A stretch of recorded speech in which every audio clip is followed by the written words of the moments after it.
অবশেষে জমের দুয়ার থেকে আয়ুষকে কেড়ে আনলো কুসুম। হ্যাঁ বন্ধুরা, ভিডিওটা লাইকটা দেখতে থাকুন। যে মুহূর্তে কিনা কুসুম আয়ুষকে জাগানোর জন্য কান্নায় ভেঙে পড়ে আয়ুষকে বারবার করে নিজের ভালোবাসার কথা প্রকাশ করতে থাকে, ঠিক সেই সময় আয়ুষ হঠাৎ করে কুসুমেটাকে সাড়া দেয় এবং চোখ মেলে তাকায়। এবং সেই সময় আয়ুষ যখন কিনা বলতে থাকে যে দেখলে তো কুসুম, অবশেষে তোমাকে আমার ফাঁদে পা দিতেই হলো। আমার জাল চিরে তুমি কোথাও পালাতে পারলে না। তুমি যে আমাকে ভালোবাসো সেই জিনিসটা তুমি নিজের মুখেই স্বীকার করলে। এবার আর আমাকে ছেড়ে কোথাও যাবে না। তো আবার যদি আমাকে ছেড়ে চলে যাও, এবার কিন্তু আমি একেবারের জন্য পৃথিবী থেকে চলে যাব। ঠিক সেই সময় যখন কিনা কুসুম আয়ুষের মুখ চেপে ধরে এবং বলতে থাকে যে খবরদার সরিষা, আর কোনোদিন এই সমস্ত অলক্ষণী কথাবার্তা আপনি বলবেন না।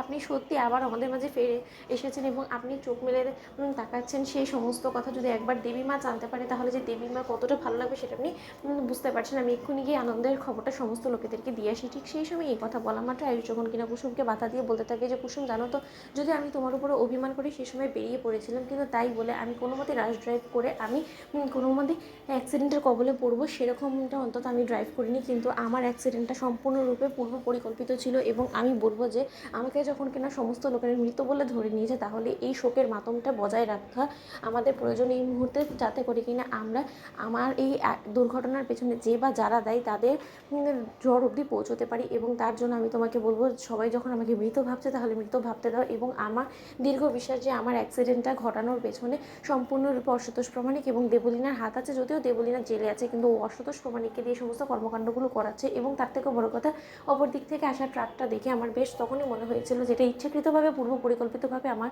একটা ভয়াবহ দুর্ঘটনা ঘটানোর চেষ্টা চলছে। কারণ কোনো মতেই দেবলীনা আমার মায়ের উপর থেকে প্রতিশোধ নেওয়ার জন্য আমাকে পৃথিবী থেকে সরিয়ে দিতে চায়, এবং ও সেটা করতেও সক্ষম হয়েছে। এবং এতক্ষণে দেখো কি ও হয়তো আনন্দে আত্মহারা হয়ে পড়েছে এবং আমাকে মৃত ভেবে ও হয়তো বা মায়ের উপর প্রতিশোধ নেওয়াটা পূরণ করেছে বলে নিজেকে যথেষ্ট পরিমাণে বাহবা দিচ্ছে। এবং সেই আনন্দেই ওকে থাকতে দাও। এবং কাল সকাল হওয়া পর্যন্ত যদি দেখো যে না, আমার লাশের শেষ কৃত্য সম্পন্ন করার আগে শ্রদ্ধা জানানোর জন্য সেখানে অসন্তোষ প্রমাণিক এসেছে, তাহলে তুমি ধরে নিবে যে আমার এই অঘটনের পেছনে সম্পূর্ণরূপে দায়ী ওই অসন্তোষ প্রমাণিক। তার পরবর্তীতে একটু একটু করে আমরা আমাদের প্ল্যানটাকে এক্সিকিউট করবো, কিন্তু আমি মৃত এই ঘটনাটাই যাতে ওদের কান অব্দি পৌঁছে সেই ব্যবস্থাই করতে হবে। তার জন্য আমি যে জেগেছি, তোমার ডাকে সাড়া দিয়েছি, এই সমস্ত কিছু কাউকে জানতে দেওয়া যাবে না। সমস্ত লোকেরা আমাকে মৃত ভাবুক, সেটাই আমি চাই।